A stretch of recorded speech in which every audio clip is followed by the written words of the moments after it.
This is Self-Care for Parents, and I'm with April Parker and Sasha Frinzl, two of our volunteers with Moms Supporting Moms. Is there anything else that we haven't hit on that y'all wanted to make sure to say or mention? Did we forget anything? Again, just giving yourself grace during this time and just realizing that self-care might not be able to happen every single day. And unfortunately, that's reality. But if you can try to, get out of that bubble of thinking that it has to be some kind of big, grandiose gesture, and more of a reset, of just kind of like taking 5 deep breaths. There you go. There's your self-care. Or just trying to make it something that a staple in your day. Like you really, truly should strive to do this, and just kind of being mindful of getting something done for yourself. I think either way, whichever way you can approach it, giving yourself grace, but also kind of giving yourself a gentle nudge to do something for you is so important. Yeah. Oh, I know 2 things I forgot to say, but they're going to fly out of my head. Two ways, because talking about planning it, right? And if this isn't a habit and it doesn't come naturally to you, one is just simply, I love a list. One is just simply having a list on your fridge or somewhere you would see it to just remind you what are some of those simple things you could do, and or just having a certain time of day. And if your kids are old enough, they'll catch on to this schedule pretty quickly that just, okay, after we eat lunch, mommy does this, whatever that 5 to 10 minute thing is.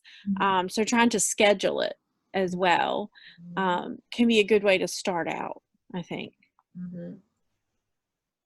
Anything else, April? Well, I'm thinking back to my own experience of learning how to take care of myself and make sure that I focus on my own self-care needs. Sometimes your partner and your kids are not going to understand. The feedback you get from them is not going to be good all the time, because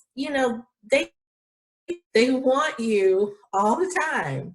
And sometimes they're not going to like the fact that you are saying, I need to be alone, or I want to go do this alone.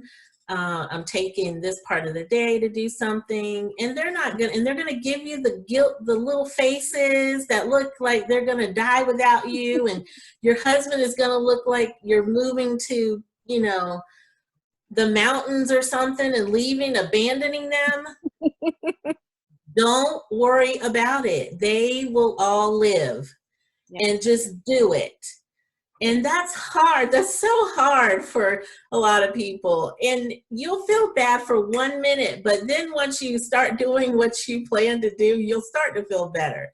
And know that your family, they're going to be okay. You deserve to feel good and to feel refreshed. Yes. And not just be okay. Your family's going to be learning important skills that's right.